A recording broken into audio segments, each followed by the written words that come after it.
녹화를 안 하니까 당황스럽기는 하더라. 대부분의 말을 버리고 몇 개만 골라서 쓰더라도 녹화가 돼 있는 상태에서 쓰는 것하고 굉장히 차이가 좀 있기는 있어. 어쨌든 그 헤파이스토스 같은 경우는 신이면서도 제대로 대접을 못 받았어. 그리고 맨날 뒤치다거리만 하고. 근데 그게 굉장히 웃기다. 헤라와 제우스의 딸로서 헤베라고 있어. 헤베. 응. 근데 헤베도 거의 뭐 안 나오잖아. 그러니까 헤베가 무엇을 하느냐면 신들의 잔치에서 시중 드는 사람이야.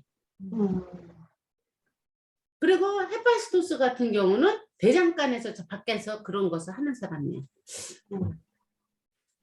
지금 얘기하다가 생각난 거야. 왜 이렇게 사람들이 설정을 했을까? 그러니까 말하자면 훌륭한 부모 밑에서는 빛나는 자식이 나오기 힘들다라는 걸 표현을 하려고 했던 걸까?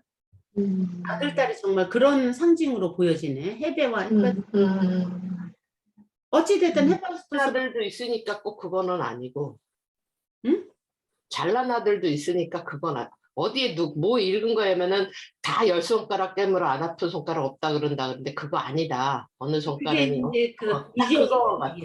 응.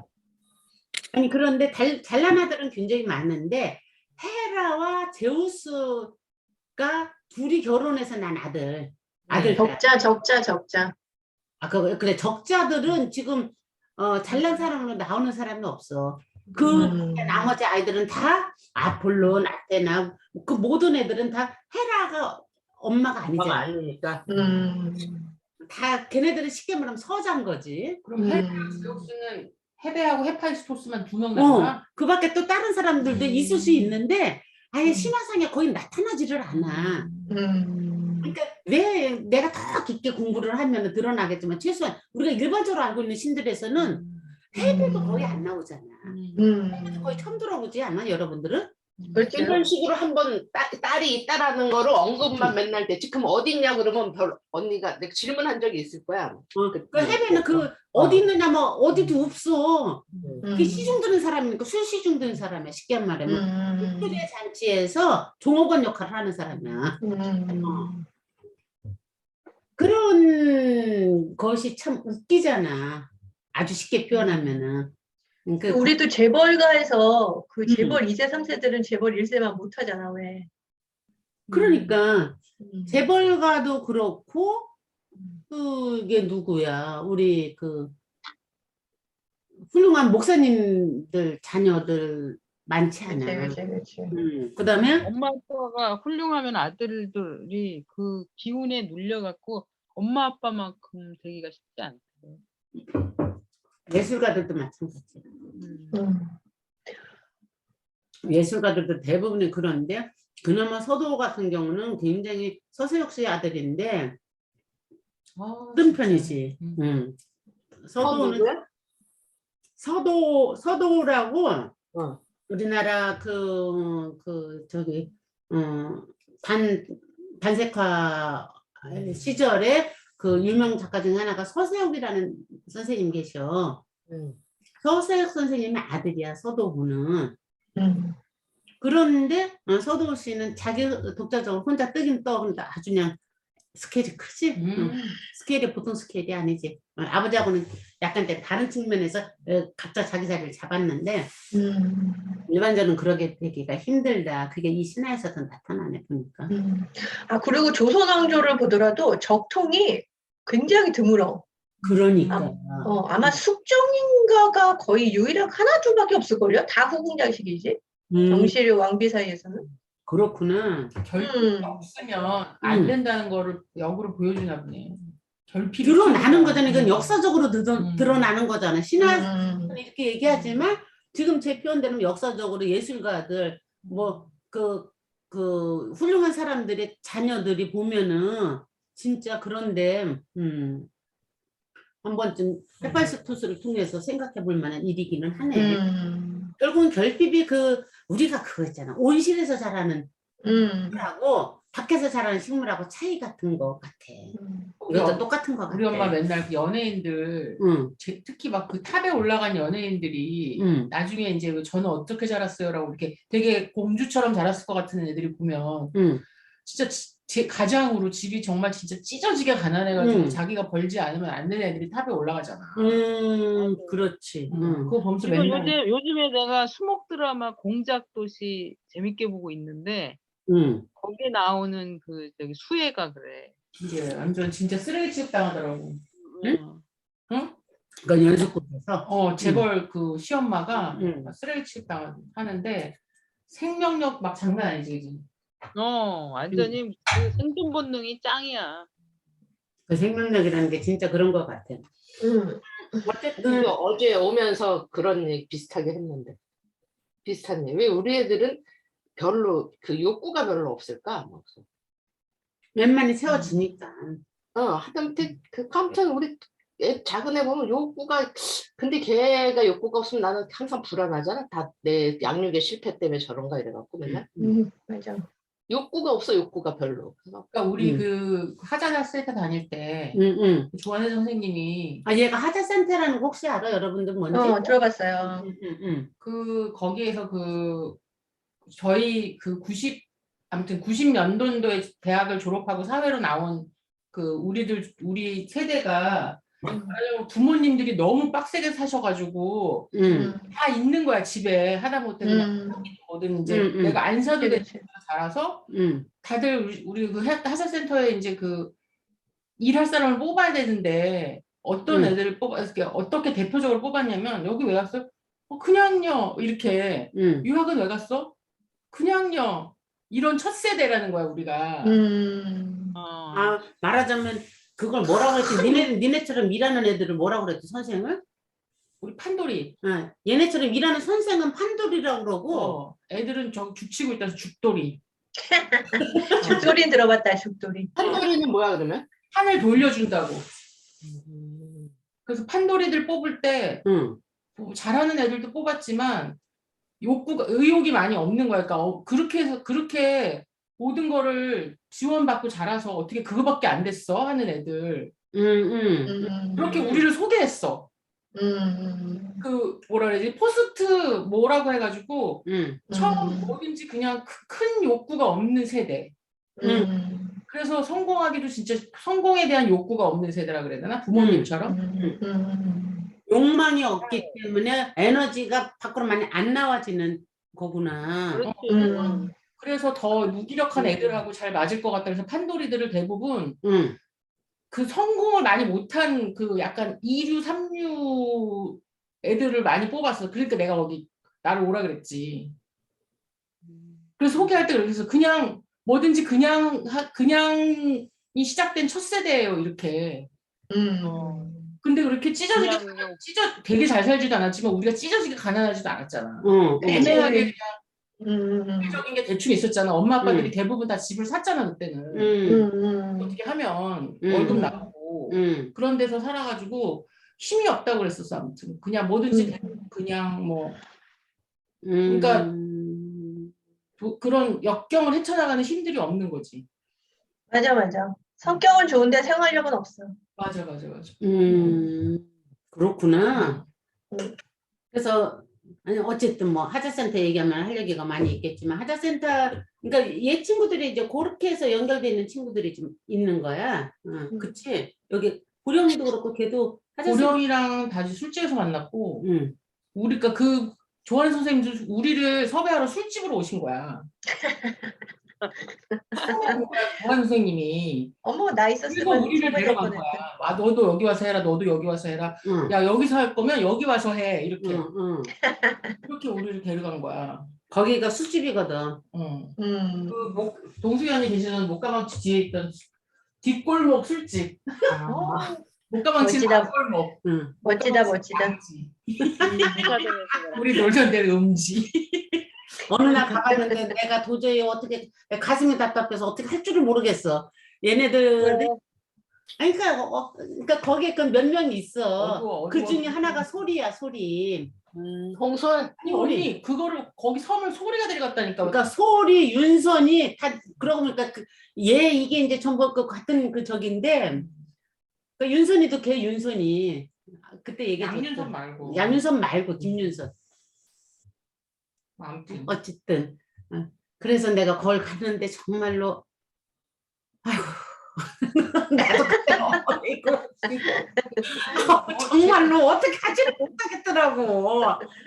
너무 어둡고 너무 칙칙하고 그냥 막 그런 곳인데 근데 다 대졸이야. 응. 엄마가 돈 쳐들어서 대학 보내는데 아무것도 안 하는 거야.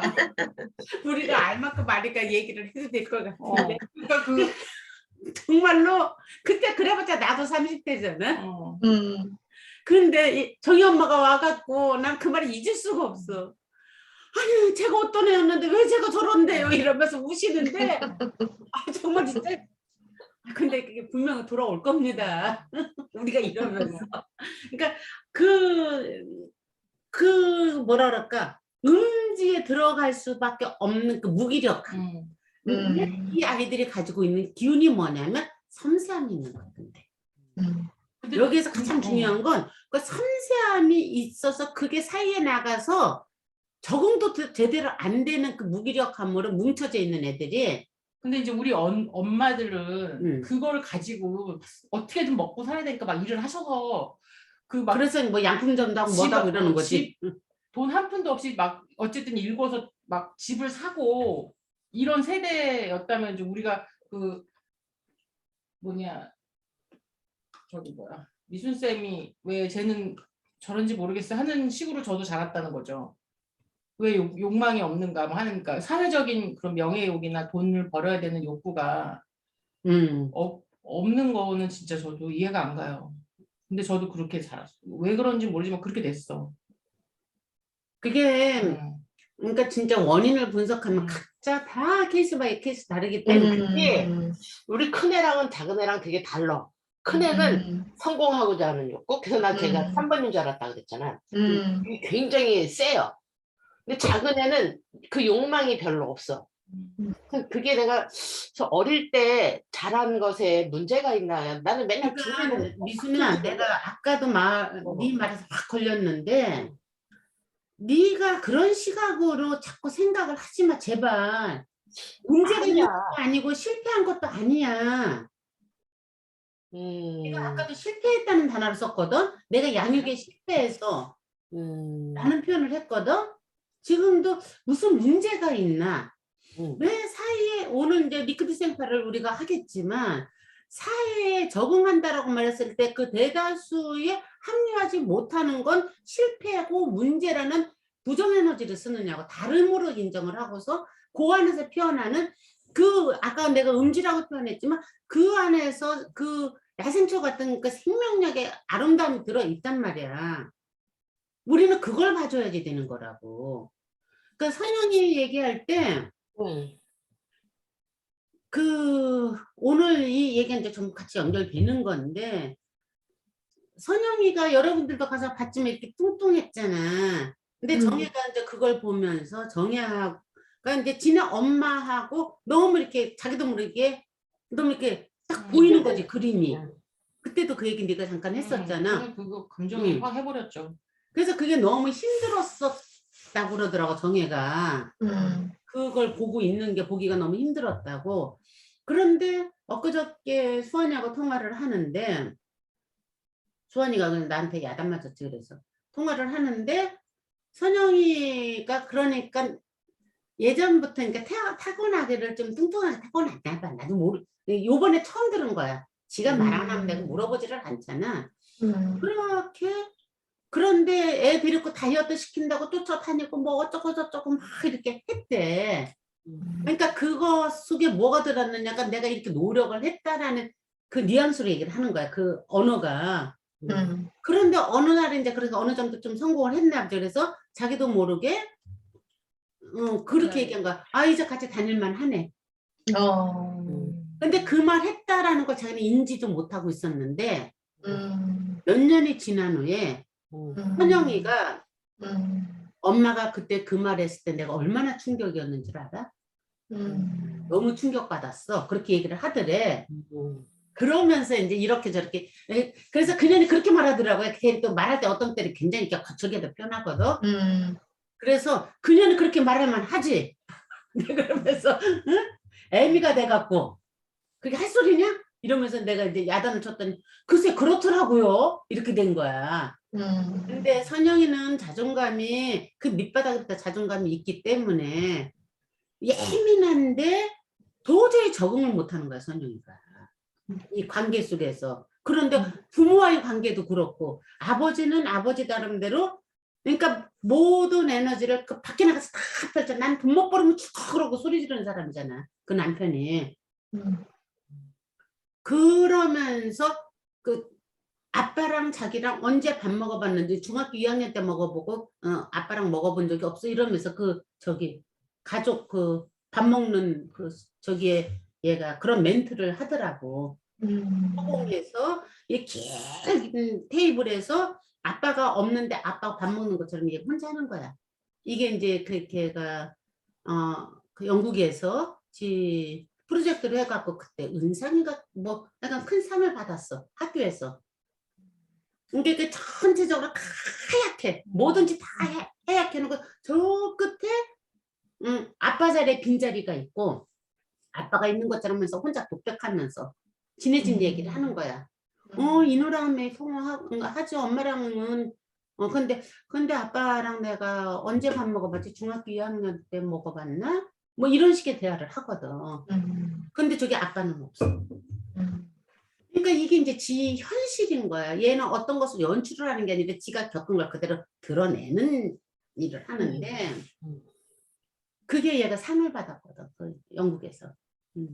그랬는데 말하자면 어린 시절부터 지 안에서 그런 반절. 근데 지 아빠는 내가 니네들한테 이렇게 먹여 살려주고 니네 돈 쓰는 건 내가 뭐라고 그래? 근데 사실은 그것도 굉장히 간섭을 하지만 뭐 이런 식으로 하면서 자기의 정체성은 돈 버는 것. 그 컴플렉스 그 저기를 그리고 밖에 나가서 타인들한테 완전히 한 가족을 먹여 살리잖아 이 사람은. 하나는 누가 꽂히잖아. 그 가족을 다 살려내. 그래서 은인 소리를 들어야지. 그러니까 정체감 이렇게 존재감을 느끼는 이런 사람이거든 아빠가. 그 과정에서 선영이는 굉장히 이게 섬세하고 예민한 거야. 그러니까 이렇게 뭐 귀신도 보이고 막 그러는 거야. 그러니까 견디지를 못하는 거지. 그러니까 부모로부터 그런 그 이렇게 저기가 아빠는 그렇고 엄마는 또 저렇게 이쁘게 생기고 우아하게 생겨갖고 응? 그런 얘기를 하고 그러면 애가 뭐 헛것도 막 보이고 막 이러니까 얼마나 힘들겠냐. 그런 상황에 그 작품으로 풀어낼 에너지를 낼 수 있었던 거지. 그러니까 자기는 소통을 못한다고. 타인들과의 소통을 못하는 자기 자신에 대해서 나는 그러니까 정신과를 이제 심리치료를 계속 받았는데 첫 번째 심리치료를 받았을 때 그 의사 선생님이 말하자면 답을 어떻게 냈느냐면 이렇게 해갖고 타인과 소통하는 법을 훈련하게끔 시킨 거야. 그래서 얘가 때려치운 거야. 그러니까 얘가 잘못했다고 계속 야단을 치는 거지 말하자면. 그 치유법 자체가 그렇게 됐던 거야. 첫 번째 의사는. 이미 너는 소통을 못하고 있는 상태니 소통하기 위해서 어떻게 해야지 된다라는 그런 방법적인 것을 자꾸 얘한테 제안을 한 거야. 그러니까 치유하러 간 얘가 얘 자체로 인정을 못 받은 거지. 그러다가 얘가 그 자살 시도하고 막 그랬잖아. 그거는 우리 있을 때 얘기했던 그 부분이잖아. 근데 다시 이제 정신과 선생님 만났어. 만났는데 그 정신과 선생님이 얘를 어떻게 가르치느냐면 어떻게 이게 치유를 시키느냐면 얘기를 다 듣고 이렇게 표현을 하고 이러잖아. 그러니까 너만큼 건강한 사람은 드물어 이렇게 얘기해 준 거야. 그 예민함을 인정해 준 거야. 그래서 사회와 소통 모든 그러니까 대중들과의 소통을 못하는 것에 대해서 억눌리지 마. 그 대신에 네 작업으로 펼쳐내. 뭐 이런 맥락으로 아마 얘한테 조언을 해준 것 같아. 그러면서 엄마 나는 일반인들과 소통하는 것을 더 이상 안 하고 싶어. 라는 얘기를 한 거야. 근데 내가 이제 그 얘기를 해줬거든. 우리 그때 한남동 그 블루스퀘어 갔을 때 나는 그 수환이한테 빙의가 될 수밖에 없잖아. 얘는 선영이는 선영이대로 자식으로 이해를 하지만 수환이 입장에 대해서 나는 수환이 때문에 가슴이 좀 이렇게 계속 이렇게 먹먹하고 그랬거든. 이 전시를 보러 갈 때마다 애미가 돼서 저걸 보고 저기에 같이 참석해서 저 짓을 해야지 되는 게 얼마나 힘들까. 내가 그 지난번에 본 것도 그런 거고 그게 때 입히는 것도 그런 거고 애미가 좀 거기 참여를 하는 건데, 근데 그 화장실에서 내가 선영이를 딱 만났을 때 선영이가 나를 보면서 그나마 이렇게 씻고 인정을 하기는 하는데 너무 이렇게 뭐라 그럴까 쓱쓱 여러분들도 선영이가 여러분들 대하는 것에 대해서 약간 보편적이진 않았잖아. 그런 느낌들이 있었을 거야. 조금 약간 서늘한 느낌이. 그랬을 때 그것을 내가 선영이를 뭐라고 하는 게 아니라 이게 크리스마스면 이렇게 각자 사람에 맞추어서 생각하면서 선물을 해야지 되는 수환이 같은 그 섬세한 엄마 입장에서 타인들을 그렇게 대하는 게 얼마나 모든 사람한테 그럴 거 아니야. 얼마나 힘들까. 야, 선영이가 그때 크리스마스 저기 그 뭐야 화장실에서 그러더라. 응? 그래서 내가 그 선영이 태도를 보면서 네가 떠올랐다. 네가 많이 힘들을 것 같았는데 그랬더니 선생님 말도 마세요. 그거는.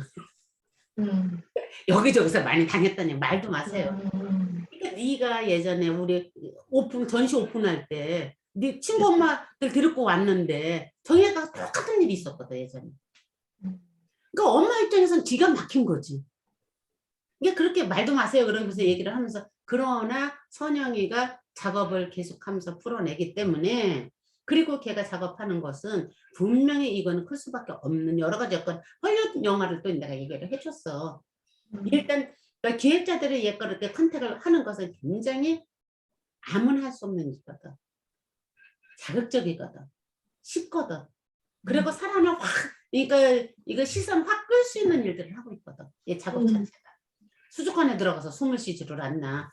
국어가 떼장을 덮지를 않나. 얼마나 아우 나 처음에 갔을 때 그 빨간 피처럼 그 양수라고 해갖고 얘가 이렇게 움직여갖고 나오는 거.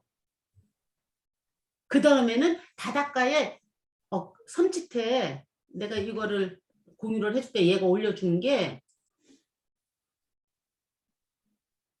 어떤 거냐면, 잠깐만, 그건데 틀어야 돼 언니. 응? 틀은 다음에 공유를 해야 돼. 이렇게 해야지 되는 건가? 응.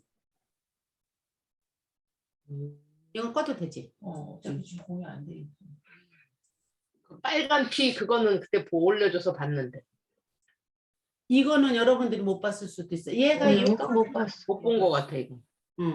내가 이거 전시할 때 여기 아니 이거 퍼포먼스 할 때 갔다가 내가 마음이 얼마나 짠했는지, 이게 뭐냐면 이게 지금 가발에 커다란, 그러니까 정말 섬찟해. 여기는 이게 다 모래가 깔려 있어. 그리고 이 가발에 4개가 있어. 사방에 곳곳에 4개가 있고, 저기에서 그 가로등 같은 창백한 가로등 같은 거 있잖아. 그 라이팅이 하나가 비쳐. 그게 전부야. 예, 저기는 세팅은 창백한 가로등 같은 것이 아주 시큰둥한 알루미늄 돼 있는 것 같은 걸로 라이팅이 직사광선으로 하나 비쳐. 그러니까 근데 밝은 대낮에 아무도 없는 바닷가 같은 느낌이야. 거기에 사방에 이 가발, 머리만 있는 가발들이 이렇게 있어. 그러니까 그 자체가 이미 너무 섬찟한 거야. 그 배경, 그 세팅 자체가. 근데 얘가 이제 이 모래에서 막 이렇게 웅크리고 있고 막 이렇게 하고 있다가, 그러니까 이렇게 하면서 깨어나면서 얘가 막 무서워서 피하고 막 이러다가 얘를 하나씩 다 안아줘. 가발을? 응, 가발을. 그러면서 4개를 다 안고 끝나는 거야. 그러니까 지가 이 가발들은 뭐냐면 얘가 진짜 이게 심리적으로 약하고 그럴 때 공황장애 오고 이런 것처럼 그럴 때 진짜 보는 환영들인 거야. 섬찟섬찟하게 얘네들이 이렇게 나타나는 환영들을 얘가 이렇게 하는 건데 그 환영들을 자기가 품는 거야. 품는 행위인 거야 이게. 그러니까 그만큼 얘가 혼자 사투를 하면서 힘들었다는 얘기를 이런 식으로 표현을 하는 건데 이 섬찟한 이 장면 자체만 이렇게 탁 잡아내는 거지. 개입자들은 일반적으로 얘기를 해보면은 이 안에 들어있는 이러면서 나아가겠다라는, 그러니까 빛을 향한 그 커다란 열망을 갖고 계속 바라보고 있는 이 부분에 포커스가 안 맞춰지는 거예요. 근데 이거 진짜 너무 힘든 부분인데 얘 표현에 의하면 요 얘기하면서 그 얘기를 하더라고. 선영이가 처음으로 자기가 그때 이 사진을 딱 보는데 우리 선영이 참 예쁘구나 라는 생각이 처음 들었대. 그러면서 예전에 이렇게 살 빼라고도 하고 이랬는데 얘가 이런 얘기를 해서 충격을 받았어요 라는 얘기를 한 거야. 충격을 받았다고 지가 얘기를 하더라고. 그러면서 선영이는 선영이 나름대로 자기 거를 가고 있다라는 것에 대해서 인정을 할 수 있게 되면서 사실은 자기가 이걸 다 같이 바라봐야지 되는 게 너무 힘든데 안에 이제 그 힘이 생겼다는 거야. 자기도. 선영이 말 맞다나 그렇지 않은 가족 어디 있어? 얼마나 되겠어? 라는 그 배짱 같은 게 자기도 생기더래. 그러니까 지네 어디 인터뷰하는 데 가서 지네 아버지 얘기를 하는데 아버지가 아빠는 왜 얘가 이거 작업하는 걸 단 한 번도 안 간 거야. 아빠는 왜 근데 내 작업하는 거 안 와? 그랬더니 야, 너 그 작업하는 거 내가 돈 다 대주는데 가는 것까지도 해야지 되냐? 이렇게 얘기를 하더래 아빠가. 그거를 또 인터뷰에서 그대로 다 까버린 거야. 그래서 인터뷰에 그게 그대로 나온 거야. 근데 그게 막 이런 느낌이 들었다가 사실은 사실이지 않느냐. 이게 우리만의 일이야? 라는 생각도 들고 바로 거기서부터 작업의 진정성이 나와서 작업에 힘이 생기는 거란다. 선영이는 그걸 이미 보고 있잖아. 그리고 선영이를 통해서 자식이 스승인 거야 라는 얘기를 내가 자주 하잖아. 선영이를 통해서 지금 너도 너 진짜 안에 너의 자존감이 지금 생겨가고 있는 거야. 선영이를 위해서 네가 일을 한다고 생각하지만 선영이 때문에 너도 네가 큰다고 생각해. 서로 힘을 합쳐서. 그리고 선영의 작업은 선영이한테는 지금 너와 그 남자친구 둘이 얘가 그 기둥으로 버티고 있지만 이 기둥은 너희들이 얘를 버텨주는 게 아니라 서로 같이 만들어낸 삼각구도가 되는 거야. 그래서 선영이가 펼쳐내는 퍼포먼스는 선영이 혼자만의 작업이 아니라 너희들의 작업이 되는 거고 그게 너희 가족의 작업으로 펼쳐지는 거야. 선영의 저 에너지로 너의 가족의 어떻게 보면은 그 뒷면의 것들이 드러남으로써 다른 가족들한테 위로가 되고 균열을 일으킬 수 있는 가능성이 있는 작업을 하고 있기 때문에 선영이는 잘할 수밖에 없어. 그러니까 너도 그렇게 생각을 해야지 돼. 라는 이야기를 하면서 하다 보니까 1시간 반이 흘러가겠지. 그러니까 이제 누구야. 제가 그 얘기를 하더라고. 자기가 선영이랑 선생님이랑 이렇게 해갖고 건계수 이제 언니들도 같이 오고 얘는 그때 전시장에 갔던 게 그렇게 고마운가 봐. 언니들도 같이 해서 그 얘기하는 시간을 한번 마련을 하면은 그래서 많은 사람들이 선영의 작업을 진짜 이제 위로를 받는 사람들도 있을 거 아니야. 그런 약간 팬클럽 같은 애들이 있는데 걔네들도 같이 이렇게 참석하고 해서 그런 시간 한번 마련하면 좋겠어요. 그러더라고요. 야 그거 공개숲에서 할 수 있으면 대박이지. 그러니까 서서히 한번 해보자. 이제 그런 얘기를 하면서 마무리하고 그러고 이제 가야지 돼. 얘가 이제 말하자면 어디를 그러니까 우리한테 이거 소포 붙이고 이제 가야지 되는데 가다가 또 사고를 낸 거야. 그래서 몸은 괜찮대. 가슴이 좀 답답하고 그런데 몸은 괜찮대. 근데 지금 이제 말하자면 배우로서 가야지 되거든. 가서 거기 앉아 있어야지 돼. 식탁 앞에 같이 밥 먹어야 돼. 그래서 나는 일요일 날 4시 타임에 가려고 그래. 이번에 그것에. 혹시 같이 갈 수 있는 사람 있으면 가면 좋은데 내가 볼 때 아무도 갈 수 있는 사람이 없을 것 같은데 어쨌든 혼자라도 그냥 갔다 올까 싶어. 그러니까 내가 이 이야기가 저기 그 차은이 얘기하다가 나왔구나.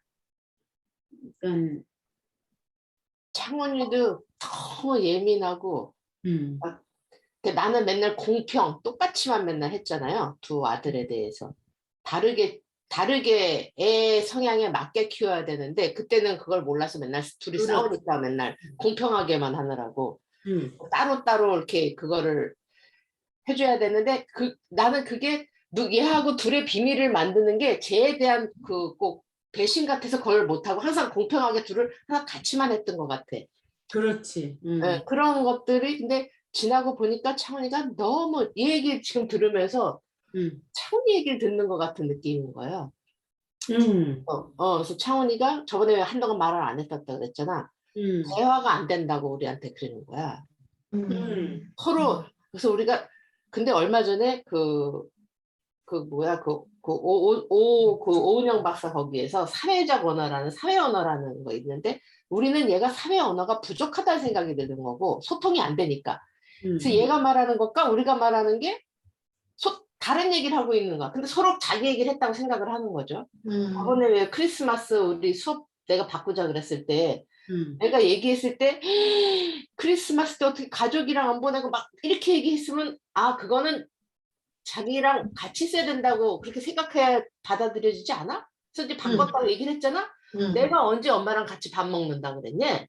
자기 그렇게 얘기한 적이 또 없다는 거죠. 네가 그렇게 말하는 거는 가족이랑 있어야 된다는 의미이기 때문에 엄마는 당연히 수업까지 바꿨는데 너 뭐 나간다고? 약속 있다고? 아니 그건 아닌데 내가 엄마한테 그날 같이 밥 먹겠다고 얘기한 적은 없다는 거야. 그래서 내가 그게 그 말이지 어떻게 너 그걸 그렇게 말을 하냐니 막 그런 식으로 그런 게 언어 소통이 안 돼요. 잘. 언어 소통이 안 되는 거야. 그래서 너는 왜 통념상으로 이렇게 쓰는 그 소통이 우리는 그걸 그러면 이게 그 말이구나라고 생각하는데 왜 그게 우리랑 다를까? 그런 부분에서 계속 이게 언어가 서로 간내 만에 막 맨날 거의 싸우다시피 맨날 이제 이런 식인 거예요. 근데 걔는 엄마가 자기가 5학년 때인가 뭐 중학교 2학년 때 이후로 엄마랑은 대화가 안 통한다고 생각을 해서 자기는 자기 마음을 안 표현했다는 얘기를 얼마 전에 하더라고. 그래서 뭐였는데 그러니까 그런 게 서로 또 생각이 안 나. 그런데 남편이랑 또 같이 셋이 얘기하면은 이해가 안 가니까 나는 일단 공감이 안 가니까 이게 힘든 거죠. 그럼 애는 자기를 이해 못하는 부모를 보고 또 답답한 거고. 그래서 우리는 지금 계속 그래서 헤매고 있어 계속.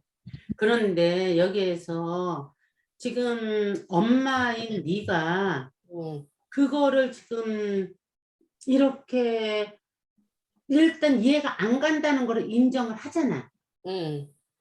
이것만도 엄청난 거야, 미순아. 아니 이해가 안 가니까 이걸 아니, 인정을 해. 이해가 안 간다고 인정을 하지 제가 잘못됐다라고 하는 것에서는 조금 벗어나지고 있는 거잖아, 이제.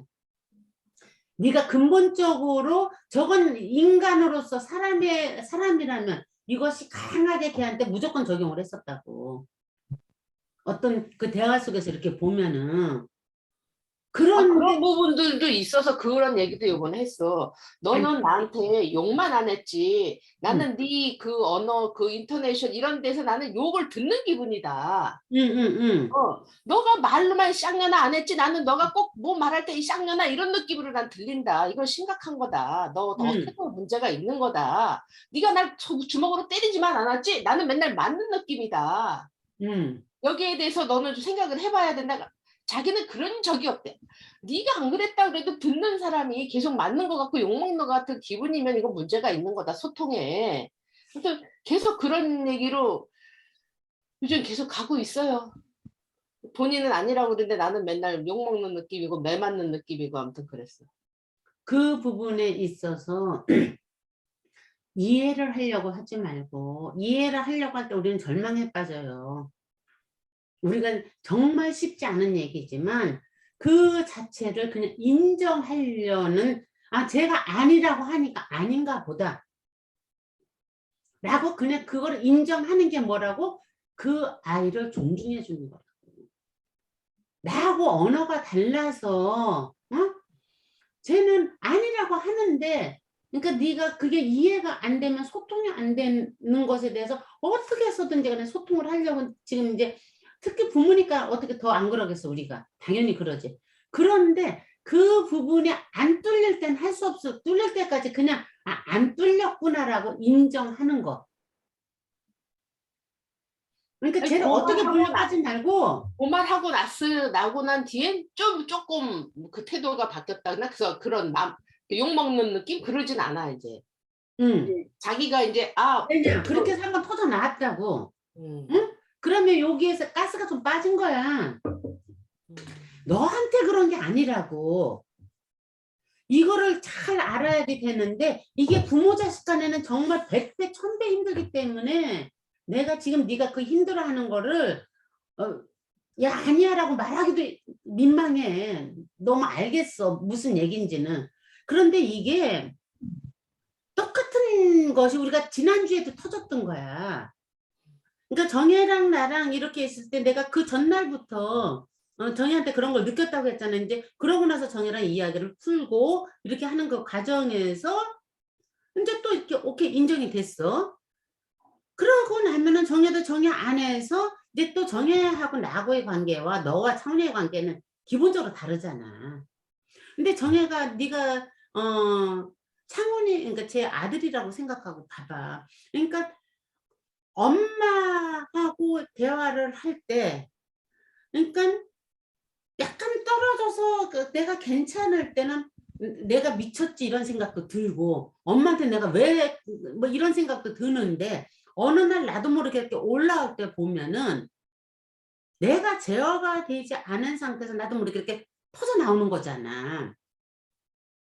그게 나는 친하니까 다른 사람들한테는 거기까지 가기 전에 관계도 형성이 안 돼 있는 상태고 정의 입장에서는 관계도 형성을 안 하고 그 몇몇 친구들과만 하고 있고 그런데 엄마하고 아빠하고의 관계에서 이제 웬만히 이제 지금 이제 그러니까 정리가 세팅이 돼 있는데 나한테가 아니야 나한테가 제 안에 지 안에서 이렇게 반복적으로 올라오는 어떠한 그 뭐라 그럴까? 그걸 뭐라고 해야지 될까, 정혜야? 네가 좀 표현해 주는 게 낫겠다. 뭔가 아니 창원이를 이해시킨다고 생각하고 한번 얘기 좀 해봐봐. 그 상태를. 그러니까 지금 그 나는 언니와 내 관계에 있어서 일어난 그 부분은 약간 그 뭐라 그래야 되지? 언니가 해석한 그 바를 내가 수긍을 해가지고 내 입으로 설명할 수는 없어. 그러니까 내가 그거를 그 흐름을 느껴가지고 그렇게 된 게 아니기 때문에. 근데 그러고 나서 근데 풀어졌잖아. 아니, 안에서 그러니까 에너지가. 그러니까 그거는 그러니까 이제 내가 누구한테 설명할 수 있는 오케이. 그런 뭐 그런 거는 아직 모르겠는데 나는 그 창훈이라는 그 미순 쌤 아들의 또 정확한 그게 모르겠어. 그냥 느껴지는 거야. 그러니까 그냥 언제나 나는 그러니까 부모가 된 적이 없으니까 자식의 입장이 먼저란 그렇지. 말이야. 근데 그러니까 그런 거는 딱 나는 그냥 두 가지가 느껴서 자식의 입장으로 나도 한 6학년 때부터 엄마랑은 내가 하고 싶은 얘기가 전혀 안 통하는구나. 오케이. 그거를 이제 나는 그냥 그게 사실은 제일 힘든 부분이긴 하지만 아무리 노력을 해도 내가 하고 싶은 얘기를 엄마가 못 알아들어. 그걸 어렸을 때부터 이제 느꼈는데 그러니까 마음에 불만도 있으면서 이렇게 섭섭함. 모자란 부분이 늘 있는 거야. 그러니까 늘 배가 고픈 거야. 엄마랑 막 너무 그래서- 연결돼서 엄마랑 막 신나게 얘기하고 싶은데 얘기가 안 되는 거에 대한 이제 그 모자람이 늘 마음에 있으니까 약간 짜증이 나 있는 상태야. 그게 오래되면. 그러니까 기본적으로 엄마가 너무 고맙고 엄마가 너무 좋고 그런데 내 마음 안에서 정서적으로 엄마랑 교감이 이제 없는 거에 대한 힘듦이 오래 쌓이면 나중에는 그냥 엄마가 전화해도 왜 이렇게 받게 되잖아. 우리 세윤이가 나한테 그랬었지. 그러니까 그 상태에 이제 늘 있는 거지 자식은. 그런데 내가 잘하고 있다 생각은 안 해. 그러니까 엄마가 그렇게 직접적으로 야, 너가 그렇게 말을 할 때 나는 그렇게 느껴라고 이렇게 디테일하게 얘기를 해주면 상대방의 특히 엄마도 감정이 있구나를 이제 이렇게 느끼면서 그때 당시에는 안 받아들여지더라도 내 행동에 대해서 엄마가 이렇게 느낀다고 생각하게 돼. 그리고 혼자서 가만히 있을 때는 객관적으로 나의 어떤 부분을 고쳐야 되겠다라고 혼자서는 생각하지만 엄마한테는 엄마 말 듣고 내가 이렇게 고치고 싶어라는 말을 못하지. 그렇지만 나는 그러니까 그 미순쌤이 엄마의 감정을 이렇게 자세하게 얘기해 준 게 자식의 입장에서는 들을 때 도움이 많이 돼요. 엄마랑 관계를 엄마에 대해서 생각하는 게. 그렇지만 우리가 근본적으로 만약에 성향이 안 맞아 엄마랑 나랑 그러면 서로 양쪽에서 아무리 노력해도 이제 나는 한 50 몇 년 동안 해봤지만 그 정서적으로 어느 부분이 메꿔지지는 않아. 오케이. 근데 그거에 대한 이제 그 구멍이 늘 있는 이제 나는 그러니까 내가 받고 싶은 거잖아 엄마랑. 근데 이제 그거를 나는 이제 자식은 늘 이렇게 내가 안 채워졌다는 입장이 있으니까 엄마보다는 조금 더 내가 더 격한 느낌이 늘 남아 있지 엄마에 대해서. 그 옆에서 이제 우리 언니 친언니가 봤을 때는 너는 진짜 엄마에 대해서 굉장히 막 뭔가를 갈망을 하고 있는데 엄마는 그거에 비하면 너한테 이렇게 갈망하는 건 없고 그냥 너랑 잘 지냈으면 하는 정도의 수준인 것 같다. 그러니까 뭐 창훈 씨를 내가 알지는 못하지만 뭔가 약간 대충은 이해가 가. 그거는 설명할 수 있겠는데. 오케이, 거기까지만 하면 돼. 언니가 아까 설명한 거는 내가 설명할 모르겠어. 됐어, 그거는. 바로 요 아니, 도움이 좀 되지. 네. 세윤이가 나한테도 그랬어. 세윤이가 나한테도 그러고 김상림 씨가 나한테도 그러고. 그 지점에서 세윤이 같은 경우는 그 친구들이 지금 아임팀 친구들이 그중에 제리가 어느 날 그러더래. 언니 왜 엄마 전화를 그렇게 받아? 근데 자기는 자기가 어떻게 하고 있는지도 몰랐대. 난 우리 엄마가 너는 왜 엄마 전화 그렇게 받니? 라고 말해서 알았어 나도. 그 옆에 친구가 그 얘기를 해서 자기가 깜짝 놀랐다는 거야. 자기가 어떻게 받는지를 몰랐다는 거야. 잘 모르지. 근데 너가 예전에 나한테 뭐라고 했느냐면 언니 세연이 전화 받으면 목소리가 달라져 그랬어. 딸! 막 이러잖아. 목소리가 달라질 만큼 나는 아양을 떨고 그러니까 평소에 나하고 다르게 애 눈치를 보면서 막 이렇게 하니까 얘는 그것에 더 이렇게 반대급부로 더 세게 냉정해지는 어떤 그런 기운으로 이렇게 나한테 딱 오니까 그 안에 그 뭐가 생기는 약간 벽이 하나 생기는 거야. 두려움 같은 게. 그러니까 나도 모르게 눈치를 보게 되고 막 이렇게 되는 거야. 내가 지난주에 김선임 씨한테 그런 편지를 썼다고 얘기를 했었잖아.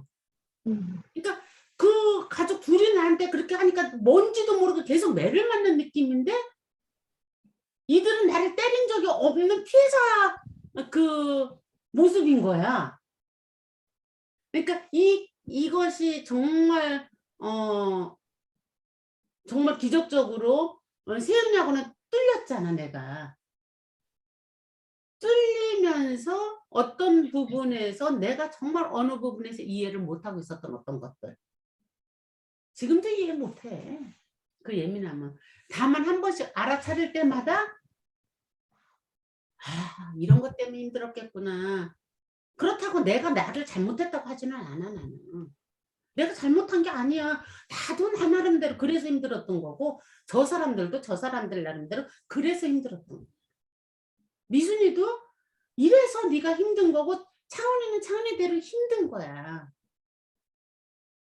그런데 너 같은 경우는 창훈이 입장에서 볼 때는 아빠하고 둘이 한 편이거든.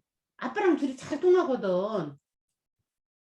그러니까 어떤 측면에서는 그런데 엄마가 말하자면 이제 세윤이 같은 경우가 이제 그런 케이스에 속하는데 여러 가지 코드로 보면은 지가 아빠랑 그 정석 코드를 훨씬 더 잘 맞아. 심지어는 상욱이까지도 이게 잘 맞아. 근데 객관적으로 떨어져 보면 우리 엄마가 너무 안 된 거야. 지가 볼 때.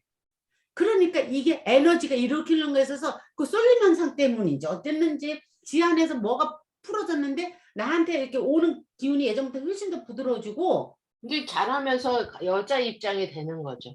그러면서 진짜 이렇게 나를 보살피려는 그 보호 본능이 좀 생겨. 그래서 너 요즘 왜 그렇게 나한테 잘하냐? 내가 가끔 겁도 나야. 내가 이랬거든. 그랬더니 나 잘하는 거 없는데 그러더라고. 저도 모르게 하는 거야. 지가 하려고 노력하는 게 아니라. 근데 창원이는 우리 남편 걔가 막 그럴 때 내 얘기하는 거 같아. 내가 했던 일을 그대로 해. 엄마는 이 공부를 왜 해라고 묻더라고. 저번 며칠 전에는. 뭐 이러저러 해서 해 했더니만 그 쓸데없는 걸 왜 해? 말하면서 내가 그려줄게. 그 별것 아닌 그래 찍찍해 놓은 걸 왜 그걸 돈 주고 왜 사? 이때 막 내가 왜 어떤 막 이해 못한 그림에 대한 막 얘기했을 때 똑같아. 아주 거의 대사까지 똑같아. 막 그래서 어머나 남들이 날 봤을 때 저런 느낌이었겠구나. 그래서 왜 이게 남들이 내가 이렇게 아깍깍 됐을 때 이런 기분이었겠구나. 막 근데 너무 똑같은 거예요, 진짜. 나랑 닮은 데가 너무 많아갖고 똑같은 데가 너무 많아. 그래서 어릴 때도 맨날 부딪힌 게 둘이 같으니까 같은 데서 맨날 충돌이 나는 거고 창수는 남편이랑 똑같기 때문에 내가 남편을 좋아하니까 그 부분이니까 그리고 익숙하기도 하고 그러니까 그게 충돌이 안 나. 근데 창원이는 내가 나를 못 보고 있는데 걔를 보니까 맨날 같이 싸우는 거예요. 근데 요즘에 내가 나를 보니까 걔를 보면서 나의 옛 모습이 막 보이니까 이제 이게 나를 또 한 번 되돌아보는 거고 너무 비슷해 둘이. 끊임없이. 근데 그렇게 끊임없이 매번 충돌하고 매번 싸워. 그래서 얼마 전에는 너는 왜 그 윤석열에 대해서는 비난을 안 하고 왜 이렇게 민주당에 대해서 이렇게 예민해? 그랬더니 걔네는 이제 뭐 그러려니 하니 그건 내 생각이고 민주당은 지도 더러운 주제에 깨끗한 척 하잖아.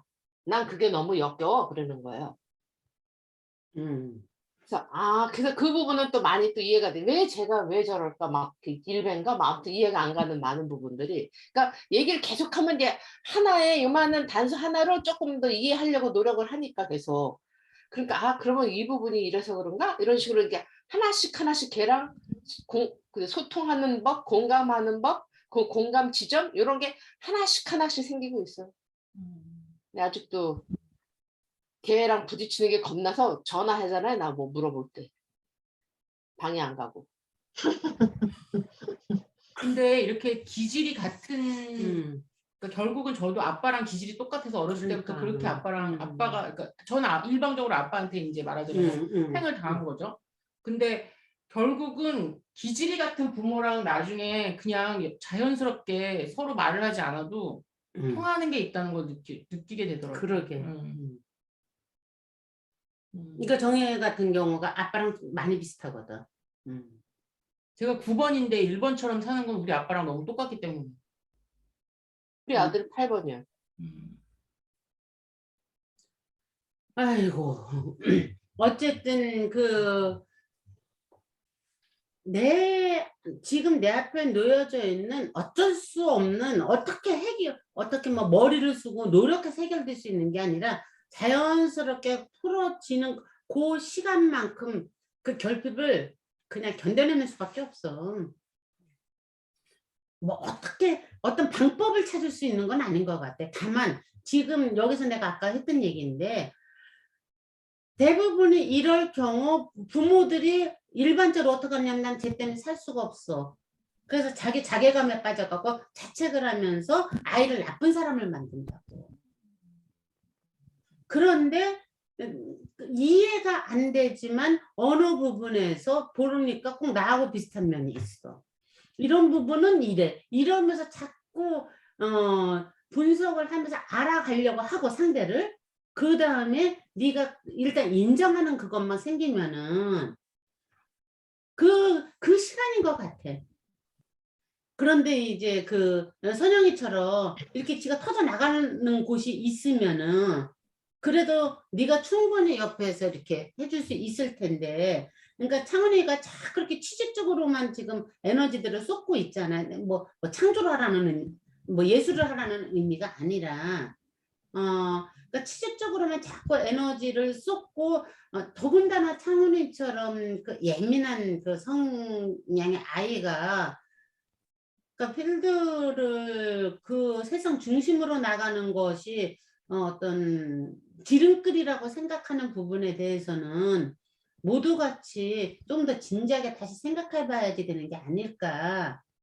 이건 정말 좀 조심스럽게 내가 하는 얘기다. 이거는 잘못하면 굉장히 내가 오버하는 이야기라서 말하기가 쉽지 않지만 한 번 정도는 이야기를 해보고 싶었어. 걔 취준생으로서 계속 준비하고 이런다고 했을 때 네가 예전에 정원이도 그냥 목공 같은 거 하고 뭐 이랬으면 좋겠어 뭐 이러면서 했던 말이 생각이 나갖고 응? 일도 없대 자기는. 아니 꼭 목공이 꿈도 꾸지 아니지. 말래. 응? 꿈도 꾸지 말래. 걔는 지 스스로가 무조건 취직을 하겠다는 의지가 강한 거야? 강하죠. 그리고 그 사람은 그 모름지기 돈을 벌어서 자기가 하고 싶은 걸 뭘 하고 싶은지 모르겠다만 아무튼 당연히 남자애라 그런지 당연히 취직해서 돈을 벌어야 된다고 생각을 해요. 많이 외삼촌처럼 부자가 돼야 된다고 이런 생각을 해요. 그렇구나. 그러니까 어쨌든 조금 더 그러니까 네 입장에서 답답할 수밖에 없다. 더 답답할 수밖에 없다. 그러니까 그렇게 예민한 친구가 지가 저를 때리는 일이 많아질까 봐 걱정인 거지. 돈을 벌고 안 벌고는 두 번째고, 응? 그 세계로 나가면 그렇게 예민한 사람들은 에너지가 다른 쪽으로 흘러야지 되는데 잘못하면은 저를 자꾸 치는 성향이 그런 상황이 되면 안 되니까. 지금 어떤 이야기를 했을 때 탁탁 쳐내는 느낌이 들어. 네 얘기를 딱 들어보면은 네가 무언가 이야기를 하고 싶어서 약간 소통을 해보려고 해도 그러니까 탁탁 쳐낸다라는 느낌이 들어서 네가 가슴이 팍팍하겠구나 이런 생각이 좀 느껴지거든. 네가 취직하라고 밀어내는 것도 아니고 그러는 건데 그렇게 쳐낼 때는 있지. 그냥 할 수 없어. 냉정해질 수밖에 없어. 그래서 구멍이 생겨서 네가 너한테 빠져 있을 때 그 구멍이 생겨갖고 거기에서 어떤 필요성을 느껴서 손을 내밀 수가 있어. 대화를 하자고 하든 뭘 하자고 하든. 네가 다가가면 다가갈수록 더 방어를 할 거야. 왜냐하면 얘기도 들어보면 너무 알거든. 자 어쨌든 그렇게 네가 실패라는 둥 뭐 이런 문제라는 이런 단어가 쓰여져 갖고 지금 여기까지 온 건데 바로 이 분노라는 게 어디에서 출발을 하나 헤파이스토스 얘기를 좀 더 하자.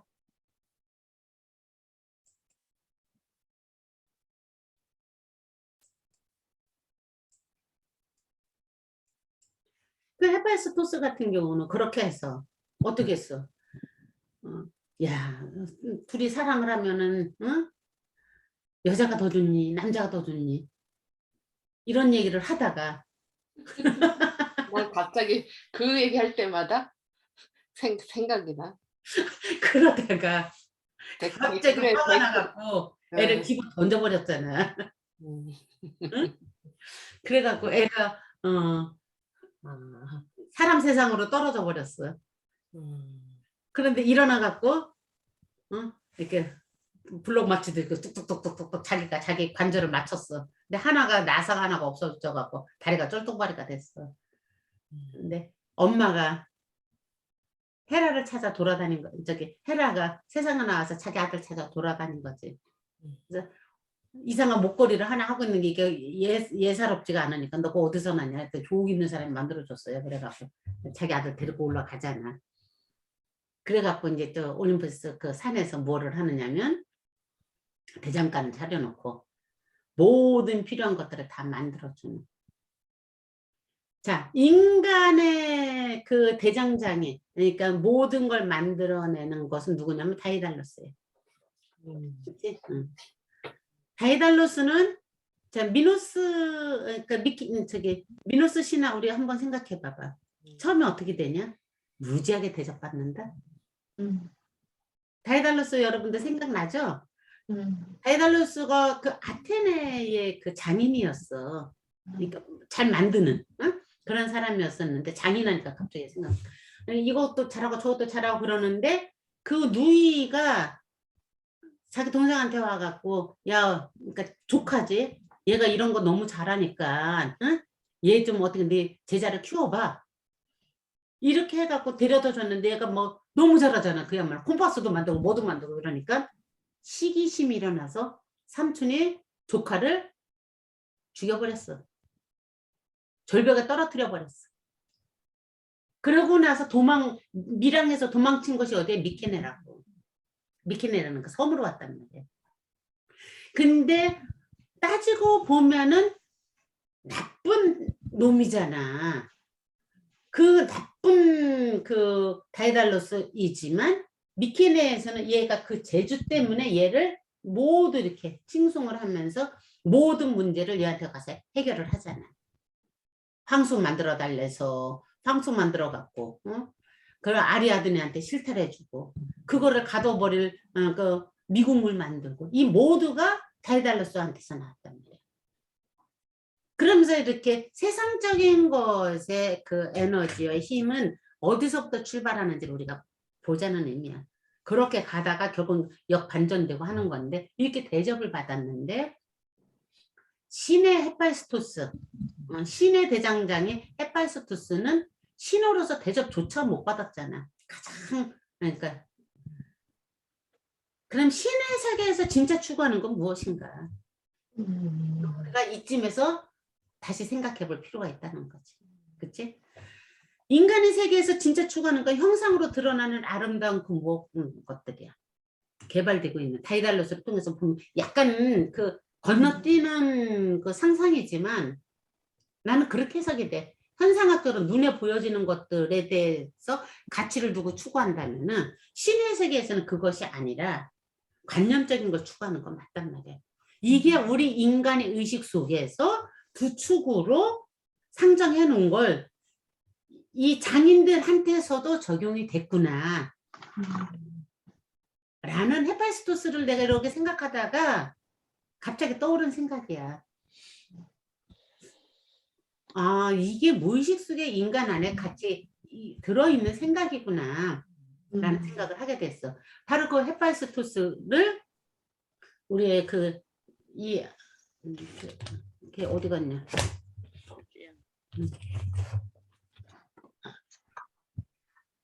이주영 씨는 그렇게 풀었단 말이야. 분노의 표상으로. 한번 쭉 보면서 얘기하고,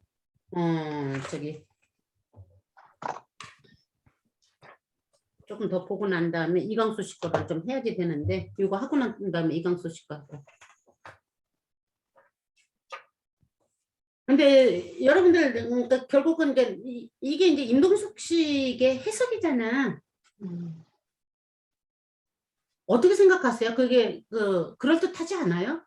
아니 아니라고 해도 돼. 내가 너무 그럴듯해요. 응? 그럴듯해. 그럴듯하지. 그런 느낌이 들었어 내가. 맞아. 잠깐 놓쳤는데 장인을 선생님이 그 잘 안 들려 언니. 장인을 두 가지로 선생님이 두 가지 측면으로 말씀해 주셨잖아. 응. 그게 뭐라고요? 무의식 속에 뭐 어떤 건지 다시 한번 제가 놓쳐가지고. 그게 아니고 지연아 네가 좀 설명 좀 해줘봐. 응? 장인?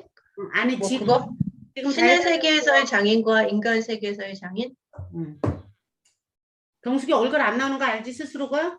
네, 지금 이게 지금 어디가 빠져가지고 잠깐만. 이건 다이달로스와 헤파이스토스를 분류해서 설명한 거야. 이따 오면은 내가 보충 설명해 줄게. 여기 와서 온다며. 잘 안 들려. 지금 자기 하는 얘기가 전혀 안 들려. 잠깐만. 이제 또 들려. 됐다. 보여. 그러니까 무의식 속의 장인을 그러니까 신화 속에서는 헤파이스토스라고 선생님이 해석하신다는 거죠? 여기서는 무의식을 얘기한 건 아니고 인간 세계에서의 장인 다이달로스는 그 도덕적으로는 나쁜 놈인데 너무 이제 그 능력이 있으니까 인간들이 막 숭상을 한 거 아니야. 다 모든 문제를 해결하고 또 가서 부탁하고. 근데 신들의 세계에서 헤파이토스는 그렇게 능력이 많음에도 불구하고 신대접을 못 받았다. 그건 이제 우리 의식 세계소의 장인이 이제 두 가지로 나누어지는 거 아닌가 그 얘기를 저는 들었어요. 그것이 세상적 가치를 추구하는 것과 신적 가치를 추구하는 것이 조화를 이루면서 가야지 되는 거잖아. 세상적 가치를 추구하는 것, 만드는 것으로 봤을 때 추구하는 것의 대표 주자가 다이달로스잖아. 응? 근데 다이달로스가 굉장히 못된 사람이란 말이야. 살인자란 말이야. 그럼에도 불구하고 대접을 해주면서 받아들이는 게 세상적 속성의 어떤 것이다. 그 욕망을 충족시키기 위해서 그런 것이다라는 맥락으로 해석이 됐었다. 지금 그 얘기 한 거야. 자, 그런 헤파이스토스. 신적인 측면에서의 헤파이스토스 대장장이를 분노를 정화하는 대장간으로 해석을 했어. 여기서 가장 중요한 것은 정화라는 코드야. 불. 그러니까 과연 그러니까 대장장에서 불로서 정화를 한다는 건데 분노만이 아니라 그러니까 신이라는 거지. 그러니까. 이게 그러니까 신은 이제 내가 그냥 그러니까 결론을 내린 거고 정화의 개념으로 해석이 되는 거지. 분노를 정화하는 이렇게 재련을 통해서 정화를 해서 신의 세계로 들어가게끔 한다라는 거지. 그래서 처음에 이게 분노라는 코드로 봤을 때 아 진짜 참 독특하다 라고 했는데 또 어떤 측면에서 야 역시 이주영 선생님의 그 한수위에 어떤 게 좀 있어 라는 것이 정화라는 코드하고 연결시키는 것들이거든. 이게 예술의 역할이라는 거야. 그래서 내가 리퀴드 생파를 연결시킨 거야. 분노를 정화로 풀어내는 거. 이 리퀴드 생발에 그 안에 보면은 여러 가지 복잡하고 지저분하고 우리가 감당하기 힘든 이런 그 삶이 있지만 그럼에도 불구하고 결국 나오는 것은 위아더 월드로 가는 거잖아. 응? 그러한 측면에서 리퀴드 생발을 내가 작가로 선택을 한 거라고. 자, 그럼 헤파이스토스를 어떤 측면에서 이 사람이 정화의 코드를 읽었는지 여러분들한테 보내준 거 읽은 걸 바탕으로 쭉 보자. 이건 짧기 때문에 그냥 이렇게 쭉 한번 보는 게 나을 것 같아. 자, 아름다움의 여신 아프로디테와 전쟁의 신 아레스는 거침이 없는 성격이라는 점에서 닮았습니다. 거침없는 성격이라는 점에서, 그치? 자기중심적인 생명력이 표본 같습니다. 그 둘이 사랑을 했습니다. 열정 많고 분노 많고 눈치를 모르는 커플의 결합이니 얼마나 격정적이었을까요? 이 표현 너무 재밌지 않냐? 열정 많고 분노 많고 눈치를 모르는 커플의 결합. 자고로 사랑을 이렇게 해야지 된다는 거죠. 일단은. 아프로디테는 진작 일어나 단장을 하고 전쟁의 신의 무기는 이미 아이들의 장난감이 되었는데도 말입니다. 열심히 사랑했습니다. 이 그림을 통해 여기 보티첼리의 그림 표현하고 싶었던 것은 사랑은 본디 전쟁의 신마저 무장해제하게 만드는 거침없는 욕망이라는 것이었을까요? 라고 이주영 씨는 보티첼리 이 그림을 보면서 해석을 했어요. 여러분들은 사랑을 그렇다고 해석을 하십니까? 전 보티첼리 무슨 그림이에요? 아, 여러분들한테 그림이 없구나. 야, 이거. 아이고. 내가 이거 그림을 내가 금방 찾아서 보여줄게. 이름이 뭐야? 우리가 검색하면 되지. 비너스와 마르스. 보티첼리의 비너스와 마르스.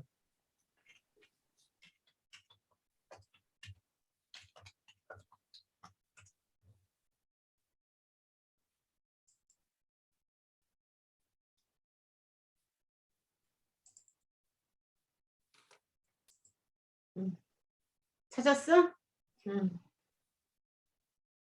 찾았어. 자, 못 찾은 친구들을 위해서 공유를 다시 할게.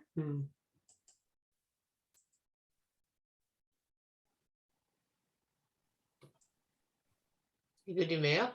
이거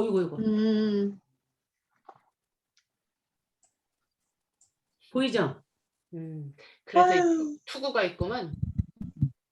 나른하다 나른해. 이 투구를 얘네들이 쓰고 노라. 이거 사티러스 판. 응? 그 판판. 판들이지 판. 응? 음. 염소 머리에 뿌리 나는 판 애기들인 거잖아. 판의 그 상징이 뭐야? 성적인 거잖아. 그 사티러스들은 전부 성기를 언짢게 이렇게 세워서 그리잖아. 그러니까 목신이니까 숲배시니까 생명력이 왕성한 걸 표현하기 위해서. 그런데 그 애기들이 얘 투구를 갖고 이렇게 도망가 버리는 거. 이게 보티첼리의 상상, 이런 상상을 했다는 거 생각해보면 굉장히 재밌지 않냐? 여자는 빠져나왔는데 남자만 못 빠져나왔네. 어디를? 그 육전에서. 나른함에서 저 남자는 지금 아직도 나른함에 빠져 있고 아, 여자는 멀쩡하잖아. 이렇게 그렸어. 이걸 전쟁이 심하자 무정 해제하게 만드는 욕망이라고 표현을 했어. 저는 거꾸로 생각이 들던데 전쟁에서 사랑이 생기는 거는 전쟁을 하면 왜 그 전쟁 다음에 애가 엄청 많이 생기잖아. 위기의식을 느껴서 더 그냥 종족 보존의 법칙에 의해서 그냥 많이 사랑을 하는 거 아닌가? 거꾸로 생각이 들던데 사랑이 많아서 전쟁을 하는 게 아니라. 나는 그 불안감에 그치.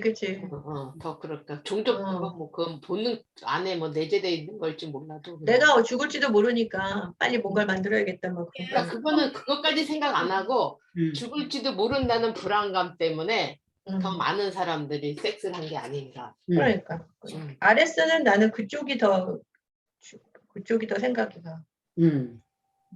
전혀 다른 해석이야 지금 이주영 씨하고. 지금 그게 뭐냐면 자연의 순리를 얘기한 거야. 그러니까 대표적인 게 솔방울이잖아. 소나무에서 솔방울이 많이 맺히잖아. 그러니까 그 소나무 오래전에 죽는다는 얘기래. 죽으려고 하는 소나무들이 솔방울이 엄청나게 많이 맺힌다는 거야. 죽기 전에 열심히 번식해놓는 거구나. 거의 자기들도 모르게 그러니까 뻗쳐내는 거지. 그렇지? 아레스의 이 사랑을 지금 미순이나 지연이가 그런 관점으로 해석을 했어. 그치? 그런데 이주영 씨는 이거를 반대로 해석을 한 거야. 전쟁마저도 무화시키는 걸로 해석한 거야. 보티첼리의 그림을 보고.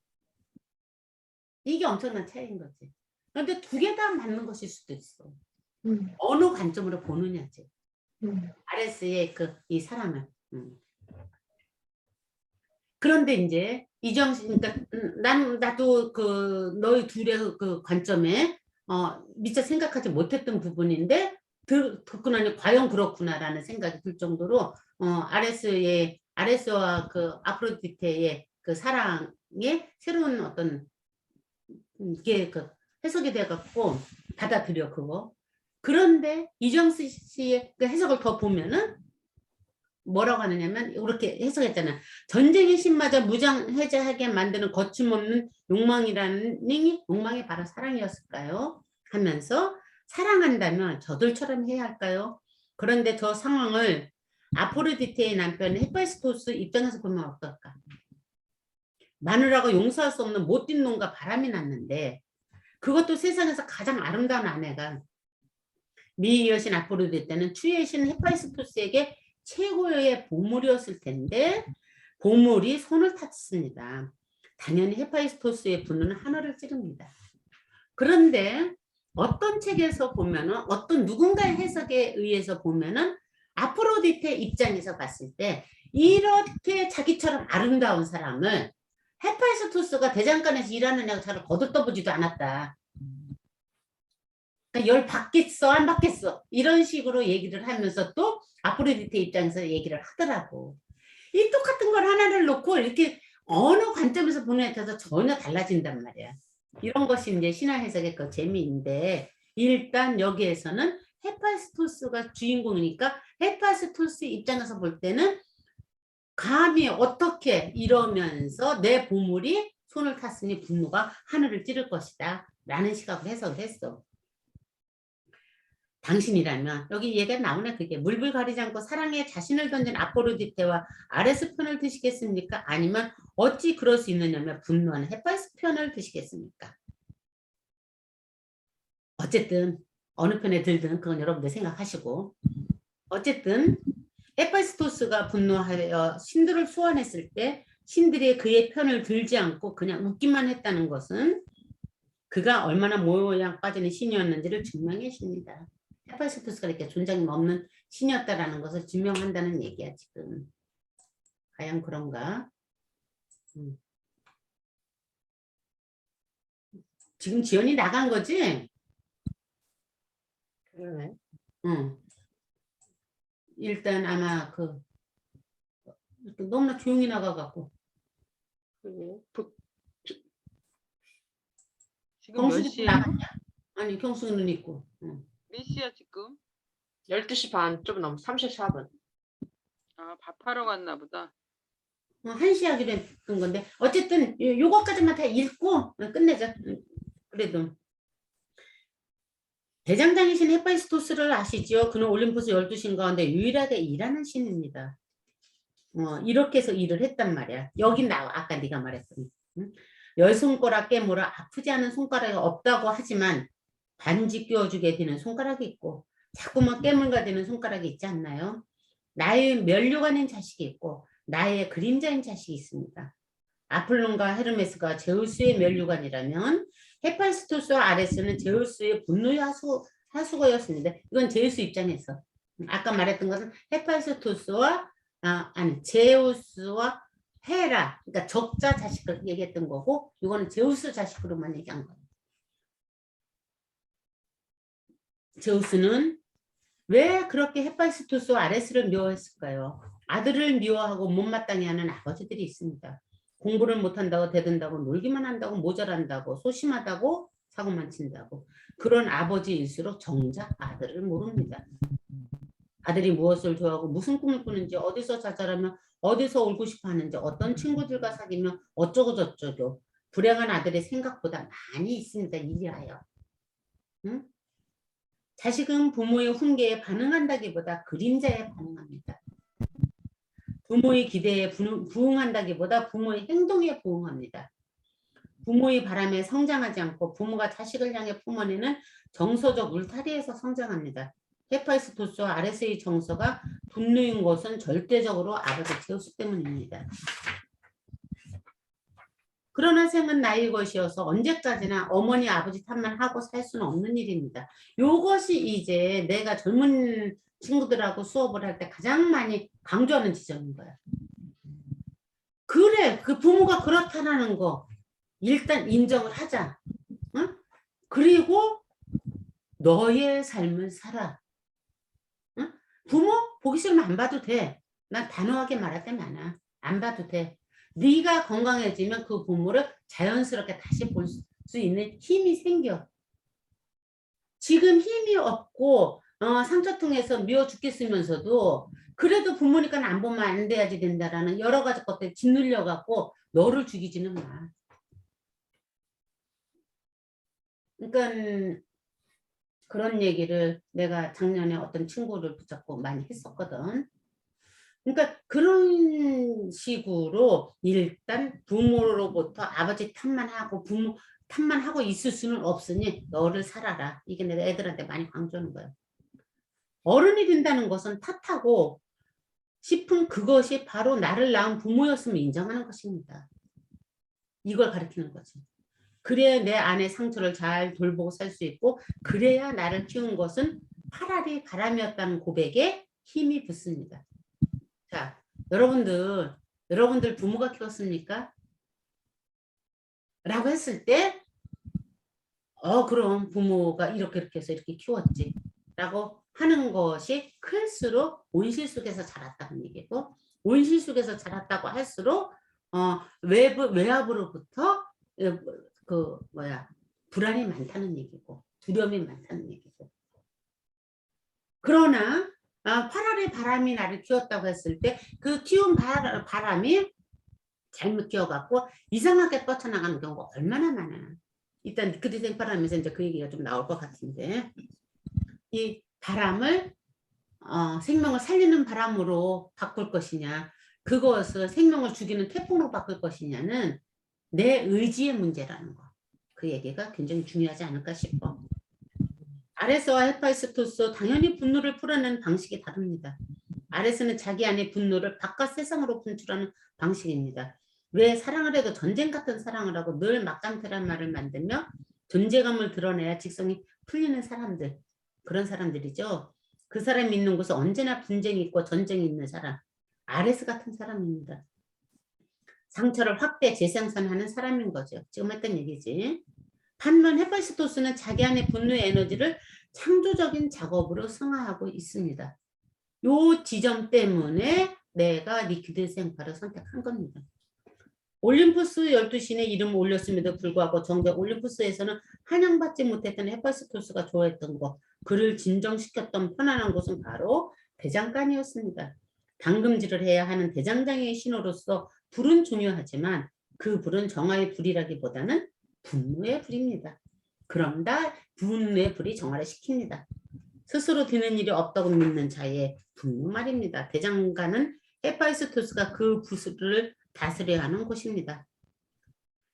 헤파이스토스가 로마에 가면 불카노스라 불립니다. 라틴어 불카노스는 땅속의 불에서 왔습니다. 쉬마가 연상되지 않습니까? 마음의 불. 헤파이스토스는 자기만의 대장간에서 뭔가를 만들며 그 불을 창조적인 에너지로 바꾼 존재입니다. 그는 뭐든 잘 만들었습니다. 포세이돈의 삼지창도, 하데스에 보이지 않게 만들어주는 투구도 모두 그의 작품입니다. 그가 만든 작품은 최고의 것들이지만 적어도 그에게는 그 유용성보다는 대장간에서 시간을 보내며 불을 살피고 당금질을 하는 행위 자체에 의미가 있는 거란 생각이 들었습니다. 마음속의 분노가 부글부글 끓어올라 삶에 분기되는 느낌일 때가 있지요. 그때는 내 마음속 헤파이스토스가 올림푸스가 아니라 대장간으로 가는 길을 물어야 하는 때입니다. 우리들 안에서 이런 시간들은 수시로 찾아오고 있잖아요.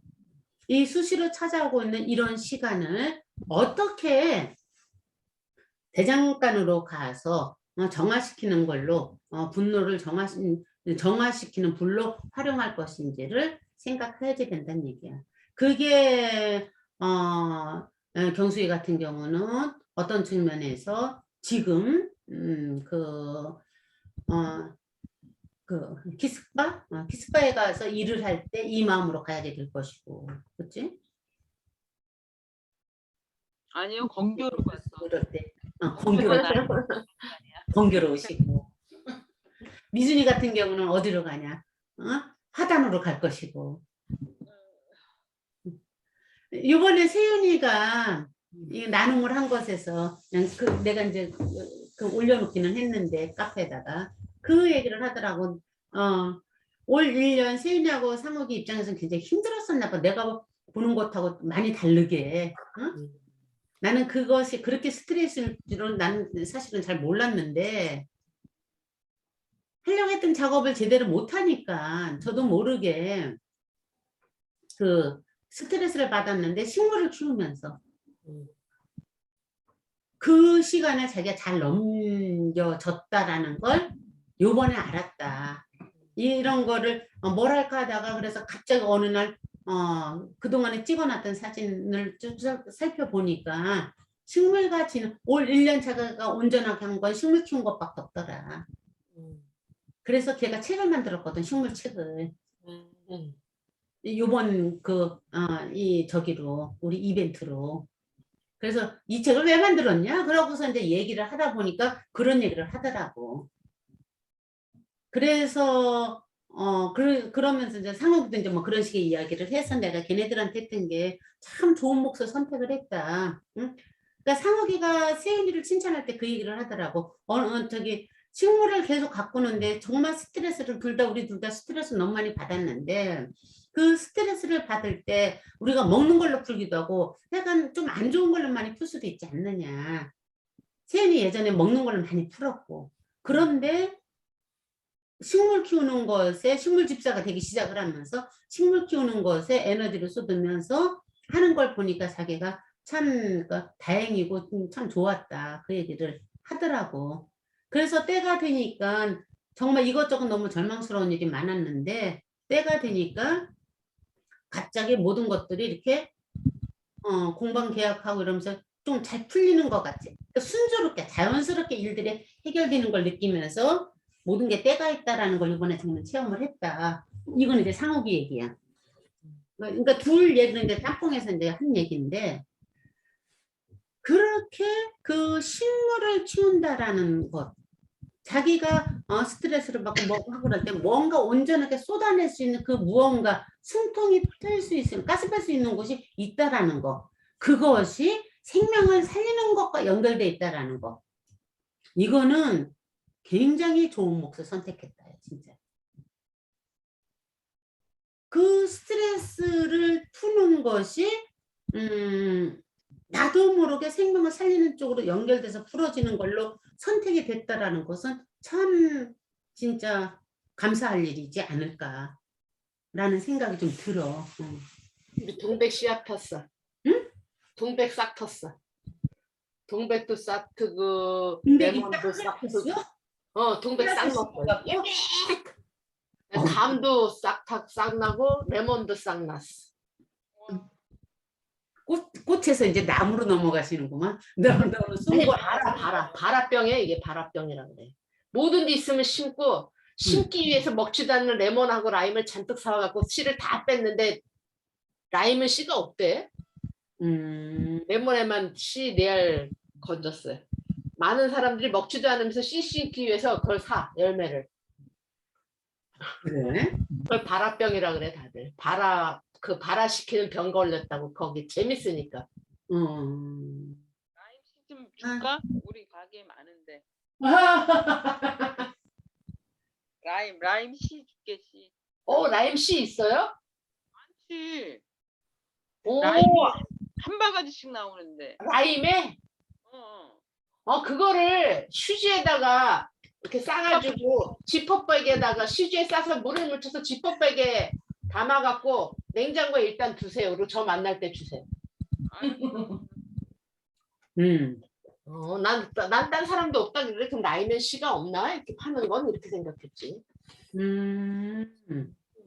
많은 것 같던데. 몰라. 내가 또 오늘 나오면 볼게. 그래갖고 그 라임 쓸어놓은 거 며칠 전에 소주에다 타 먹었어.